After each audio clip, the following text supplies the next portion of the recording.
To chew on the Lunchroom on RCI, Monday to Friday, 12:45 to 2 p.m. The Lunchroom, informative, enlightening, provocative, engaging.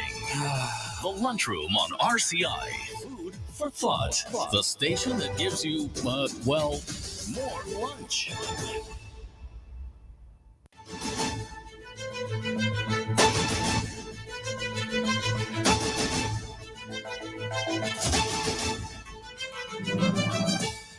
Good afternoon and welcome to the Lunchroom on Radio Caribbean International. It is Thursday, the 5th of September 2024. It is program number 1243 of the Lunchroom. I'm your host, Alex George Jr. In addition to 101.1 FM radio, you can also get us at our website. It is rcisaintlucia.com. We're streaming live there, and you can also download our previous shows in MP3 format if you so choose. And we're also live streaming on Facebook. Just search for the official page of Radio Caribbean International on Facebook. Please be sure to like and share that link as well with your friends and family. Our number to call in, tell us what's on your plate today, 452-3046. That's our direct line, 452-3046. And you can also message in on WhatsApp, of course. That number is 724-0008. And you can call in if you so choose on WhatsApp. Especially if you're out of state, it is again 724-0008. Bit of history for today. Well, back in the year 1781, during the American Revolution, French fleet of 24 ships under Comte de Grasse defeat British forces under Admiral Thomas Graves and Samuel Hood at the Battle of Chesapeake and trap the General Lord Charles Cornwallis as a result of that, a major turning point in the war, in the American Revolutionary War. In the year 1839, the First Opium War began with the British Empire and the Qing dynasty of China. And in 1958, on this day, the first color video recording on magnetic tape was presented in Charlotte, North Carolina. We now move on to our dish of the day.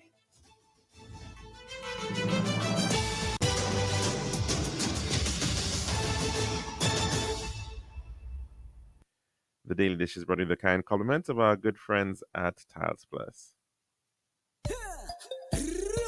One tiles for your home, I see. Bathroom, kitchen, pantry. Need tiles for your balcony. Come down to Tiles Plus, satisfaction guarantee. Tiles Plus, Tiles Plus, Tiles Plus. Big tiles with unbeatable cost. Customer service, A+, need all kind of tiles. Come down to Tiles Plus. We also got gasware and vanity. Books, doors, you'll see. Come down to mind nobody. We got the best tiles on island. Trust me. We are located Land Street in Castries, Bosses Jubilee Lanes, and Slack Street in Beaufort. Telephone number 453-7939. Tiles Plus. Serving now, the Daily Dish. And welcome to our program here today. And we do hope that you're having a pretty good one. Of course, the nation was told that we've got a new, acting commissioner of police. And that is Mr. Vern God. Mr. God, of course, is no stranger to law enforcement. He certainly has been through the Royal St. Lucia Police Force in the past.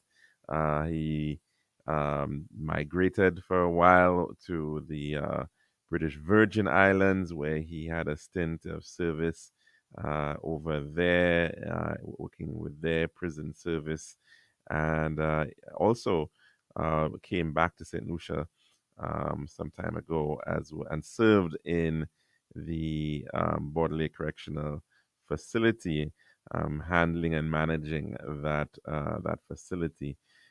So, of course, he is now being appointed as the acting police commissioner, and of course, he's taking over from the individual who was in the post for a while, not very long while, but I came back into it, in fact, and that of Mrs. Cressida Descott Pelius.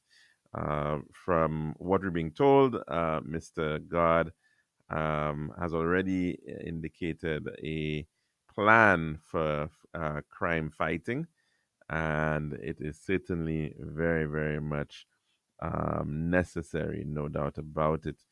Uh, of course, he's already talking very tough regarding the matter of crime, and unfortunately, we are still seeing far too many violent crimes in particular.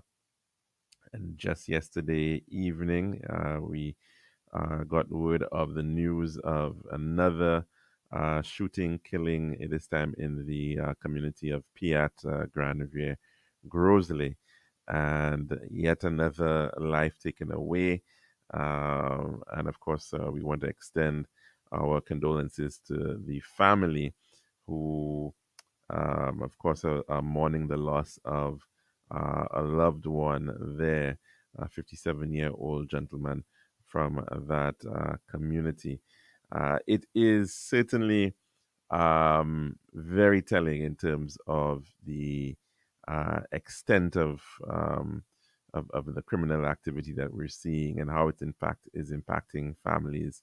Um, in almost a sort of a horror story, because in the case of this gentleman last night, he himself just about, what was it, maybe about 6 years ago, in fact, lost his son, just 12 years of age at that point, over in the Deramo community.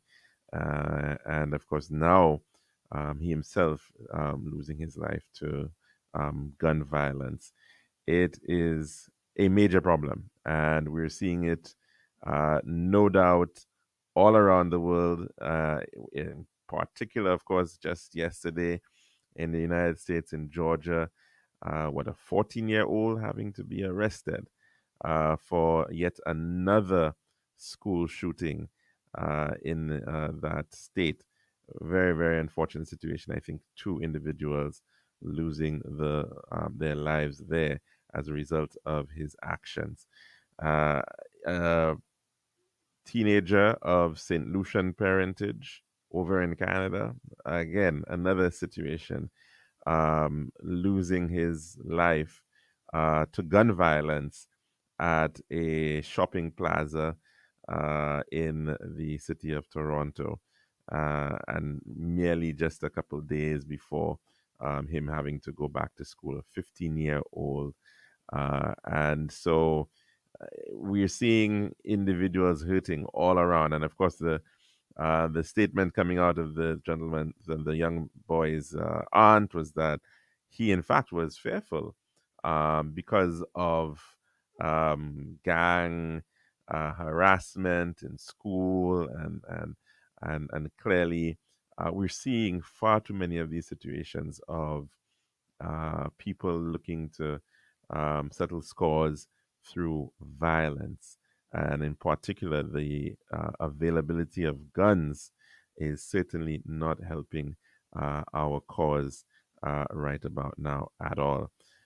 So, certainly, Mr. God is perhaps very, very well equipped for the task, but he certainly has quite a lot of expectations, no doubt, coming in at a very difficult time, and being tasked with effectively trying to stem the tide within his very short 6-month contract, to be able to deal with this entire matter. Just to share very quickly what he has been saying, and he said it, although I'm not an individual with a loud voice or a loud shout, I have a lot of action to complement it. And he went on, God, who brings over decades, sorry, of experience in policing to his new position, emphasized his determination to address criminal activities decisively. Just a few days into his new role, he revealed that he and his team had devised a strategic plan, which he intends to present to the Prime Minister on Monday. Drawing from his background and his experience at the Bordelais Correctional Facility, God believed his familiarity with the mindset of lawbreakers would inform and strengthen his approach to law enforcement. So everybody will have to start to refine themselves, he asserted, because the Royal St. Lucia Police Force intends to deal with persons in conflict with the law. God told Wednesday's news conference that he was ready to tackle the fight against crime. And let's certainly hope that we can see some good action in this regard. Of course, the Prime Minister has indicated that his government has been providing the kind of resources that are asked by the police force. And let's hope that Mr. God can, in fact, uh, bring together and rally the Royal St. Lucia Police Force, well over maybe 1,200 strong, to be able to do more. Of course, the need for bringing in new recruits. I think the Prime Minister mentioned on Monday that we should be seeing 17 new police officers soon, going through the training program right now. And of course, perhaps that might not even be sufficient because we do have the reality of the attrition in the Royal St. Lucia Police Force. But certainly, the need to ensure that there are numbers that are present are very, very important within that activity. And of course, ensuring that we have accountability with respect to the Royal St. Lucia Police Force. And that goes, of course, across the board for all police services and forces around the world, because uh, resources are going to be provided, have been provided. As to whether it is enough, then they need to come out and say, this is what we still need to be able to support our action. And the importance, of course, of CCTV, the importance of having sufficient vehicles, that all has to be put within the context that those are going to be utilized well and efficiently for the benefit of tackling crime and, of course, the maintenance of law and order. So, yes, we are facing perhaps a significant threat all across the world. Yes, we are facing problems in the Caribbean in particular, but we definitely have to push to see how better we can deal with our own reality, because we're hearing 57 homicides thus far for the year 2024. That's an astounding number, way, way too high for a country of our population. And we, of course, all do have to play our part in trying to bring that number, or well, not bring it down in the following year, but trying to curb it so that it doesn't increase even more in the current year. Of course, the police are also indicating that there is a crime hotline app that is available, and it is being said to be effective. And that was launched back in November 2023. I'm not too sure how the uptake of that app has been, but definitely we do need to play our part. And of course, it is available on those Google and Apple stores, and there's also that opportunity of providing anonymous tips by dialing the crime hotline at 555. That's our dish of the day. When we come back, we'll be taking in your calls and touching on a few other matters, of course, that are in the news. This has been The Daily Dish.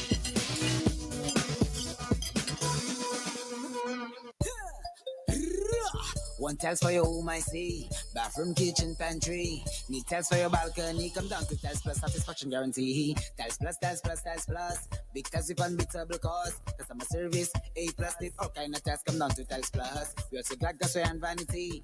Pops, doors, you'll see. Come down to mind nobody. We got the best tiles on island. Trust me. We are located Land Street in Castries, Bosses Grizzlies, and Flag Street in Beaufort. Telephone number 453-7939. Tiles Plus.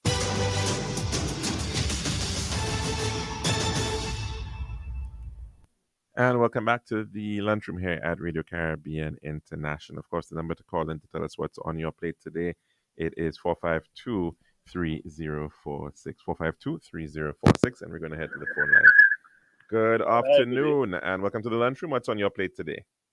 I just want to ask you if you have heard anything about the commencement of the works on the Crozille to Castries Highway. No, I have not heard anything of late on this matter. Okay. And I think I feel your pain because, like I suspect you, I believe that it is certainly needs to be given utmost priority for so many different reasons. But of course, the congestion that we're seeing and continue to be seeing, and of course, the reality of and the also, accidents. I don't know if there's anything about the any plans to build a bus terminal in Castries to free up all the streets that have been earmarked as bus stops or whatever, bus. I don't know. That one I can tell you, caller, I have not heard of any mention of that for many years. There was a time when there was a lot of focus on it and discussion about the need to establish centralized bus transit hubs, terminals, whatever you may call it, for Castries. And you would recall, there was the Castries from as far back as the Castries 2020 plan, which was something that had been done back, I think, around 1999. You remember there were proposals. That's with Duvet. Duvet had presented something. Well, even before that, that actually was done through the collaboration of NLBA. So that would have been Miss Neville Skeet and Claude Guillaume, as well as I think Mr. Paul Hippolyte and Mr. Melvin Williams. There was a collaboration that looked at a very good plan from that time, NLBA, looking at Castries and envisioning what Castries should look like in 2020, which was 20 years off, right? Yes. And of course, the recommendation included the establishment of two bus terminals, one for the northern buses. And the proposed location for that was southbound also was in the gardens in the Georgia Fifth Park, and the other proposal was doing a southbound terminal. I believe, but I think the government must take note of that. I don't think maybe any money is allocated for at least the bus situation. Normally, I'll call your station out, lament about the cleanliness of the area. I must say that I can see an improvement in, the government going out there and employing STEP and some other people to take care of our refugee situation that's along the roadside and other places. I also comment sometimes on the septic situation in the harbor. That's right. And a few other things. But I'm saying that as much as the government have the responsibility to be cleaning up the place, I'm making an appeal again for our people, our motorists and people using the roads to stop throwing plastic things on plastic waste along our roadside and waterways. I mean, we have to be proud people. We have to be a clean. The country is not in a size that we cannot manage it properly. Take steps like from Rwanda and the places where they make sure they allocate one day in the month for the entire populace to clean up the place. I mean, Prime Minister, try to take a page out of these places, and hold people accountable. I love my country, and I hate to see, the state. We know the worst, but that should not be the benchmark that we should be measured by. Everybody take that responsibility, and I can feel some people pain. Some people will say that they have no stake in what's going on. All the contracts have been given to X, Y, Z, or whatever. I can feel some of the people's frustration and pain, but we have to get above that and have some pride in our country, and stuff like that. Anyhow, I want to stop there. You're right. Thanks very much for that point, caller. And the matter of cleanliness is a really important one. I did note the point. Yes, as you mentioned, there was a round of step, I think, in the lead up to the reopening of school, and that certainly has helped in some instances. But I think there's definitely a need for a consistent program of dealing with landscaping of our scenic routes in particular, which are major roads really, in many instances. And I think some interventions have really helped. You can see how they can, in fact, improve the look and feel of the Yeah, space. and I'll speak to that section of road that had been done by CIE yeah, in yeah. the Lakai area, Mm-hmm. and there was a point of actually doing some clearance of the Yeah, sides and the verges, and that really really it's very nice. It's very nice beautifies when the the area. roadsides are cleaned. Yeah. It lifts up the place, and I don't know if people don't call and give the accolades or whatever too, but again, it is noticeable, and our country the profile of our country has risen sharply. Mm-hmm. Lots of people, they hope to come to Lucia. We get all these things about Plebel, We all these had that awards once, right? Remember for Plebel honeymoon or Comin? whatever. Yes. So our country the profile of our country has risen sharply. Yeah. And I want to encourage our people to Well, as stop you said, littering. I mean, it's not about reinventing the wheel because we've had programs like we just mentioned, Plebel Comin, which Yeah. was tied to, I think, independence, and trying to get Yeah, but communities to let me compete. tell you, even Labrie, Choiseul, Canaries especially, Micoud, all these spaces, you can give these spaces an A plus for the effort. The villages, the towns in the spaces are very clean. The roadside in the spaces are very clean. There's just a few places and routes that you can say, okay, are thinking. But I must say, on a positive note, that these countries are doing very well. Yeah. Well, thanks for that, and of course, Okay. have a good one, caller. All right. Okay. Dominica, and we've made the point, gives two holidays for Independence Day, Independence Day, and they give another day specifically for the purpose of promoting national service. In fact, one of our callers yesterday made mention of that thrust to maybe try how can we get a national service program going, and in Dominica, that's part of the thrust for the thinking there, that you communities come out and actually take on projects in their various communities. It could be roadside clearing, it could be cleanups of beaches and parks and open spaces.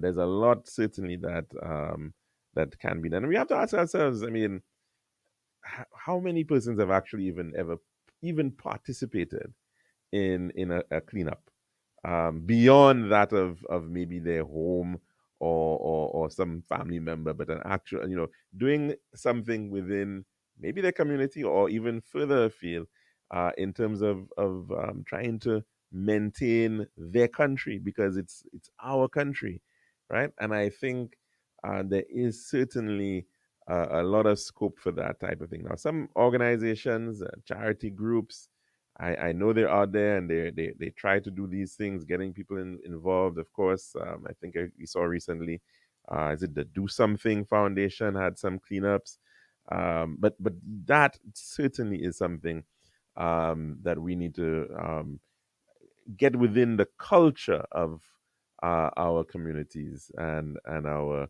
society, so that people see it not as something that has to be necessarily paid for with in terms of the government having to hire people through a step program. And I'm not saying that it's not necessary. It is certainly necessary to have the formal system, but in addition to that, I think the personal civic responsibility is also there for our communities, and that's also very, very important. And just a general sense and duty of care to neighbors is also very, very important in that regard. We see far too many situations of individuals who are um, taking on action, taking on development, for instance. And there was one quite recently, I think, in the Karalee community, and noted a retired um, public servant coming out and, in fact, lamenting a situation where a person was clearing a lot and started cutting a road. And of course, in that area being very, very steep, and the material just simply came down onto the main road. And then, of course, when that happens, it gets into the drains, it blocks the drains. The rain comes, of course, it then means that the water goes onto the carriageway, causes damage to the carriageway. And then guess what? Of course, we then later on are going to hear cries and calls for the roads to be repaired, for individuals to come and sort that out because of a private individual taking a certain action, which is having a public impact. And we're seeing a lot of that, unfortunately, where you have these types of conflicts. Now, there's definitely a role for the state in terms of law enforcement in many of these instances, and cooperation between the various agencies within the state, because sometimes you may think there's one problem, and that one problem has to be ended up dealt with by many different agencies, and so therefore there has to be cooperation in that regard. I mean, for example, one of the things that we see sometimes are in very many instances, people have started businesses, and those businesses are quite possibly in residential areas or areas that were traditionally residential. They have changed the use of the property, of what they're doing in that property. And individuals are now finding themselves with lots of traffic and congestion as a result of that business coming and starting up. And it may very well mean that it ends up bringing in individuals coming from outside the community. There, people in very many instances, there's no parking, off-street parking, and so therefore the individual then has to be faced with people parking along the roadside, which ends up sometimes causing accidents because the one lane is blocked and people are moving around, varying through traffic to get around. And so we're seeing a lot of those things. I mean, you can look at perhaps a lot of instances where you may have a bar which pops up somewhere.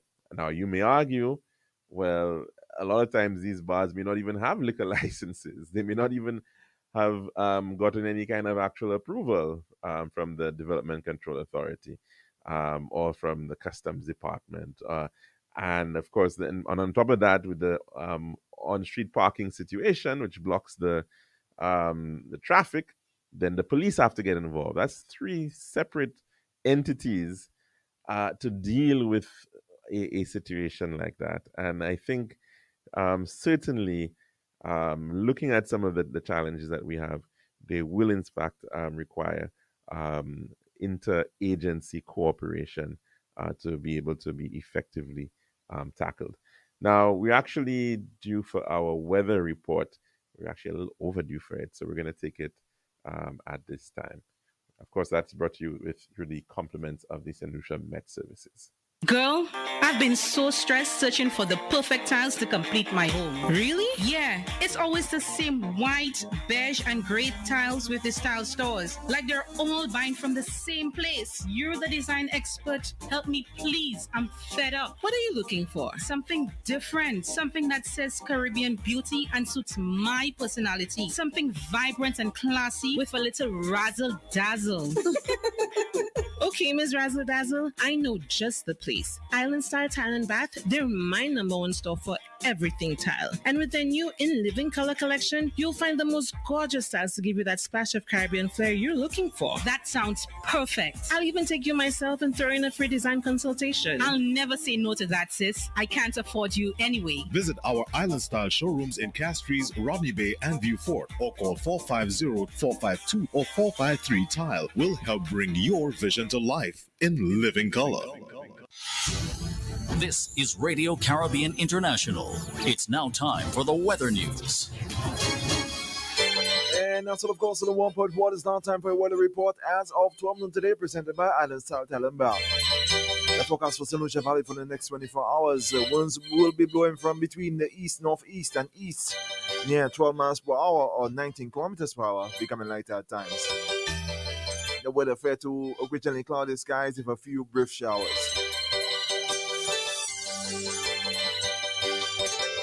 The forecast for Los Angeles is generally cloudy skies with scattered light to moderate showers over the northern portion of the region. Elsewhere, fair to partly cloudy skies with a few light showers. And the tropical weather outlook. The Atlantic high pressure system will generate light to moderate easterly winds across the Los Angeles over the next few days. A tropical wave located east of Los Angeles is moving westward in near 21 miles per hour or 33 kilometers per hour, and is expected to affect mainly the northern half of the region during the forecast period. This wave has a low chance of tropical cyclone development during the next 7 days. Also, a second tropical wave located over the eastern tropical Atlantic is moving westward in near 12 miles per hour or 19 kilometers per hour. This wave has a low chance of tropical cyclone development during the next 7 days. And this was your weather report as of 12 noon today, presented by Island Style Talembao.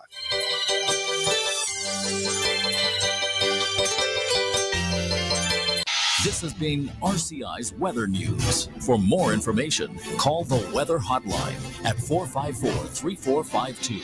RCI 101 number 1. Girl, I've been so stressed searching for the perfect tiles to complete my home. Really? Yeah, it's always the same white, beige, and gray tiles with the style stores. Like they're all buying from the same place. You're the design expert. Help me, please. I'm fed up. What are you looking for? Something different. Something that says Caribbean beauty and suits my personality. Something vibrant and classy with a little razzle dazzle.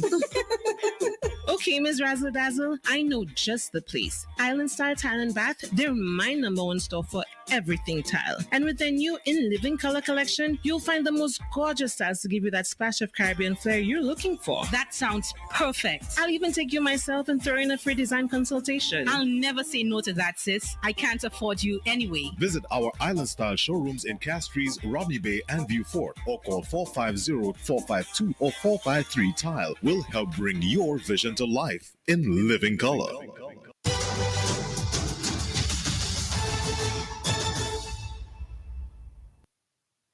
And welcome back to our program here at the Lunchroom on Radio Caribbean International. Of course, the number to call in is 452-3046. Again, 452-3046. Now, in not too long from now, our Olympic medalist Julian Alfred is going to be back on the track, I think at around 2 o'clock, and she'll be participating in a sprint, which of course will head up against some of the very same people, of course, she managed to defeat, or she defeated quite very well in terms of the Olympics 100 meters women's final. And of course, it is happening, the Diamond League over in Zurich. And she'll be racing against the likes of individuals like Sha'Carri Richardson and some others from Great Britain as well, and in Cote d'Ivoire, of course, and quite a number of a few others. But of course, we do hope that she is going to have a pretty good race as we look forward to that happening quite soon.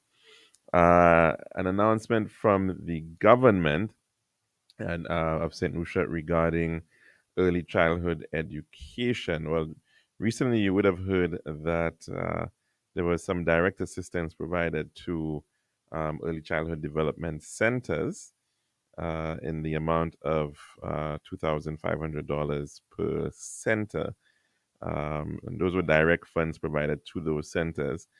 And that is also going to be augmented in terms of some support that the government is going to be provided to the parents of students who are enrolled in privately owned preschools. So, of course, we do have uh, what you would call universal education, but that actually begins from the primary school level, from grade K. And so the pre-K period for, let's say, from 3 to 5 or from 2 to 5 is not totally provided by the state. There are state-owned early childhood development centers, quite a number of them out there, which have been built over the years. But I believe the majority of students of that age are, in fact, enrolled in private preschools. Of course, that means that parents are paying a fee or a tuition for their students in those centers. And so the government has just announced that it is now going to be paying for the first academic term for each month within that term, which is usually about 3 months. They'll be covering $50 per student for each student in a privately owned preschool. So effectively, it would mean that if you have a child in preschool for this term, the government has agreed to, in fact, pay, I think, $150 roughly, I imagine, as a subsidy towards the cost of tuition for students. So that is actually expected to benefit in the region of 2,500 students, which are actually enrolled in privately owned preschools. Let's take in a call at this time to get some other voices and to find out what's on their plates. Good afternoon and welcome to the lunchroom. What's on your plate today? Greetings and salutations, my brother. How are you doing, caller? Very well. How's Dad? Very good, thank you. Thanks for Okay. asking. Yes, always with my elders, I always like to check on them. Yes, yes. And Indeed. in the same breath, I called to extend condolences to the Valmore family. Yes. They have lost a sibling, and a and patriarch. they are just the patriarch Mhm. in the person of Mr. Valmore. And I'm sure Mr. Valmore was let me be personal. I was a recipient of a Valmont scholarship to go to St. Mary's College. Oh, wow. Okay. And so it's very close to my heart. Mhm. In those days, there were business persons who gave scholarships. I don't know if you know of that, to students, outstanding students, or students that could not afford it but had passed for the exam for St. Mary's. They would, the Honorable John Compton, under his watch, would appeal to these business owners to help students enter St. Mary's College, and I was one of these students. Well, thank you so very much for sharing with that. Yeah, when I passed my exam, my mom was dead in St. Croix. My father was in the U.S. cutting cane.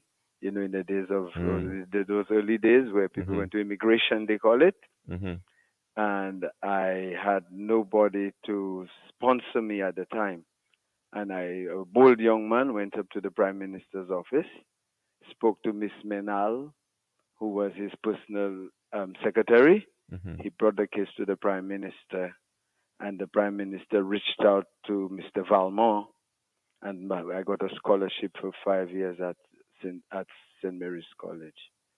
So I am very thankful his contribution to my personal development, and I want to extend my condolences to his children and those who were close to him. He was a great St. Lucian. Even in his old age, I would go see him when he had retired, and he would be around the house planting his little goodies, tomatoes and things. So he stayed active. I suspect that's what kept him alive up to the 94. So all that he came to give, he gave and went again like a beautiful river. Thank you, Mr. Valmore and family. Thanks very much for sharing with us, caller, for that tribute. And it is, of course, always very good to remember the good that has been done by many others out there. Sometimes many go unnoticed and unsung in terms of their contributions, and it is very useful to share that at this time, certainly. So we want to thank the caller for doing just that. Very much appreciated. Of course, the number to call in to tell us what's on your plate today, it is 4523046. Again, 4523046. Right, so just making mention of that assistance to parents effectively for children in preschools. An estimated 2,500 or so students are going to, in fact, benefit through that assistance, and it's effectively coming at a cost of about 1.5 million EC dollars. $1,480,000 is the estimated cost for this intervention. Of course, it is very, very welcome, no doubt, and we have heard the desire in the past of governments indicating that universal early childhood development education is something that needs to be achieved here in St. Lucia. And I think it's pretty important because childcare is undoubtedly one of the measures that has been identified as one which can actually make a meaningful boost in terms of encouraging individuals to have children. That's of course, is one of the steps that is being looked at in many other countries.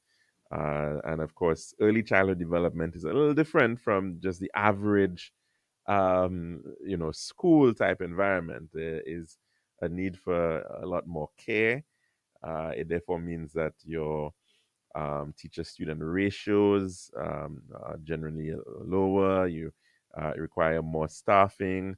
You would, of course, also require more specialized spaces. And invariably, it also means in some instances, you've got to also look at nutrition and school feeding within the centers, lots of different things. And of course, the standard of care is also really very important to gain the confidence of the public. So that, of course, is something I think is very, very welcome, and it definitely a step in the right direction.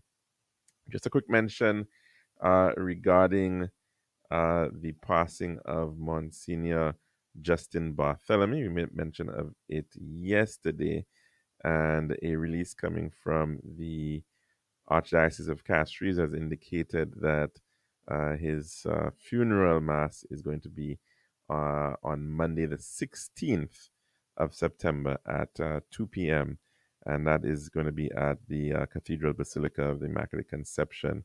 There is also going to be a viewing from 12:30 that same day, as well as a vigil which will happen the night before, the afternoon before, at the Lady of Fatima Leclerc Parish Church. And so just to note that, of course, that is the funeral mass for Monsignor Justin Barthélemy. Now, there was a caller earlier on that made mention of the matter of bus terminals. And just want to say a few bits about that. I think even before that, or that study that had been done back in 2020, there was in fact an earlier study, which was called the Grand Castries Transportation study, which looked at the issue of transport networks for the greater Castries area, not just the downtown, but the overall Castries metropolitan area, if you like. And that was done through a firm called Halcro. It was a UK consulting firm, which, of course, has done quite a bit of work here in St. Lucia over the years. And that was around 1993 or thereabouts. And at that time, I think the caller did mention Mr. Osbert Dove. He was, in fact, the permanent secretary in the Ministry of what's been planning effectively. And so that study was, in fact, done at that time.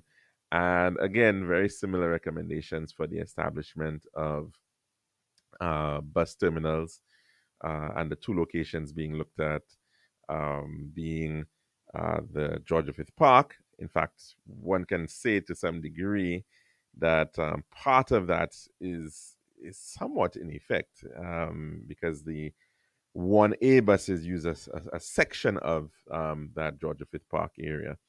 And of course, the other proposal would have been for a southern bus hub somewhere in the vicinity of Queens Lane. Now, interesting enough, that area has since been cleared out, and in fact, it is being used for parking, but not for buses. It's being managed as private parking, and so the buses are in fact taking up to today invariably quite a lot of real estate, if you like, on our streets. A number of bus stands, of course, are scattered all around the city. And in all honesty, there isn't quite, in some instances, very clear logic to some of the locations where you actually find some of these buses. You find that they're somewhat scattered in all sorts of different locations. So certainly, it is still a matter, I think, that needs to be addressed, but not just in terms of the bus terminals, but the overall public transport system that we actually have. We are still running on very, very busy routes, which no doubt could probably be taking coaches and larger buses. We're still running 14 and 15 seater buses or minibuses on those routes. And to some degree, that certainly does add to the overall congestion. I mean, you could just think of it, if you can have one bus sticking up, the number of persons that two minibuses can hold, obviously you can improve on the overall traffic situation by that act alone.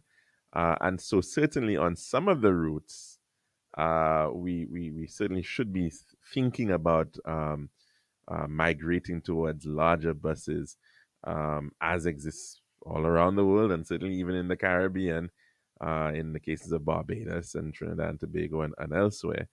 But of course, it also means that the system that we have now, because of a lot of the changes in terms of how the urbanization has occurred, we do have some areas where we could also look to have satellite bus centers or transit hubs.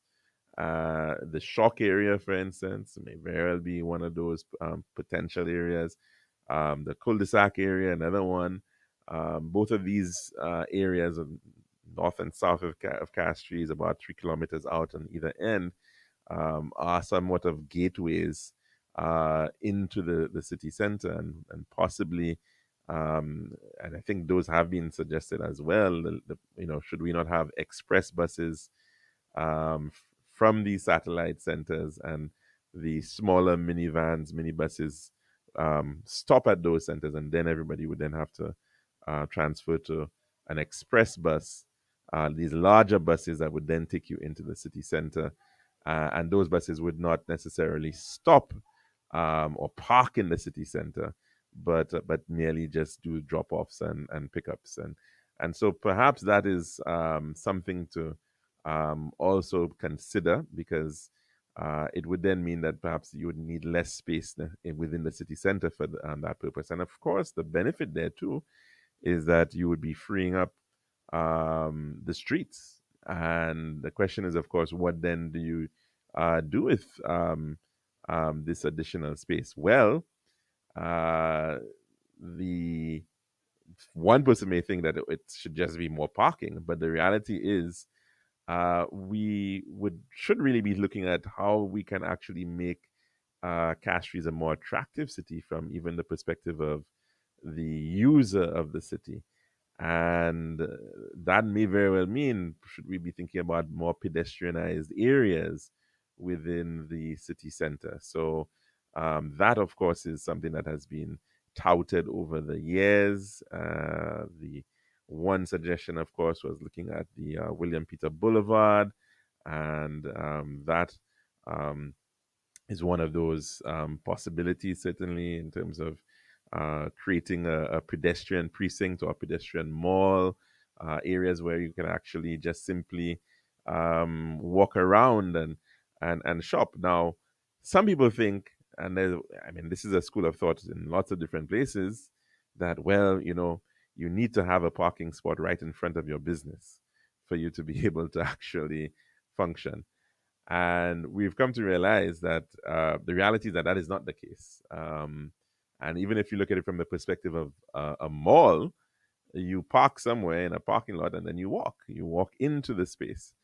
And potentially a lot of cities are seeing themselves more as that type of layout, right? You've got an open street mall type concept where people can walk around safely and feel more comfortable, and perhaps also introduce more shaded trees to improve the feel of the walking experience. So a lot of those issues are being raised, and of course, it's better in terms of keeping the traffic out of the city center as well. So, in terms of looking at Castries in the long term, certainly we need to start thinking about how we can, in fact, reduce on the amount of traffic coming into the city center. In Paris, even the main axis, the famous Champs Elysees, which is this very, very long, wide, broad boulevard, which stretches from the Louvre Museum right up to the Arc de Triomphe, and looking beyond to La Défense. That axis, which was very much about designed for vehicles and for cars, well, although it was designed in a period before that, but it was used largely for that and for most of its time. They are looking at trying to reduce on the number of lanes within that axis, and greening that space up and making it a lot more pedestrian friendly, so that it becomes a better experience and it becomes an attraction. It's already an attraction, but it's been suffering because of congestion. And so trying to reduce on congestion actually helps. So having designated parking areas outside on the periphery of the city center would be what is generally recommended, not having them right in the center of the city necessarily, and allowing for individuals to then actually do a bit more walking within the city center space is perhaps the way to go. But we're going to have to put an end to this conversation at this point. Of course, we'll be back again tomorrow for another program, God willing. We do hope you can join us for that. And of course, look out for Julian Alfred. She should have already been running. I'm not sure what the result is. We'll have to find out tomorrow. Take care.